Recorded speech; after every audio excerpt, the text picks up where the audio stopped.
జీవితమే వ్యర్థమని భావించి జాలారి అమ్మవారికి ఎదురుగా వెళ్ళి, ఎవరు ఏ వాడే ఒలిబామ, ఏది నీ ఊరు నా ఒలిబామ, ఏది నీ పేరు?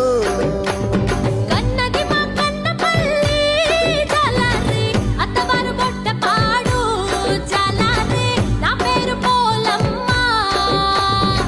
ఏటే పిల్ల, కన్నవారు మాకన్న పిల్ల, అత్తవారు బొడ్డపాడా? బొడ్డపాడు నిన్నెప్పుడు నేను చూడలేదు.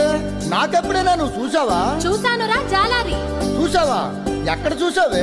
ఒరే జాలారి, మొన్న అమ్మవారి గుడికి వచ్చావు కదరా, వచ్చి అమ్మవారి ముక్కుకున్న నత్తులు చూస్తున్నావు కదా, అప్పుడు చూశాను. అమ్మో, ఇది సామాన్యురాలు కాదు. సరే, నీ అన్నదమ్ములు కానీ అక్క చెల్లెళ్ళు కానీ ఎవరైనా ఉన్నారా? ఉంటే ఏ ఊర్లో ఉన్నారు? ఉన్నారా జాలారి, మేము 7 అప్ప చెల్లెళ్ళం. పెద్దక్క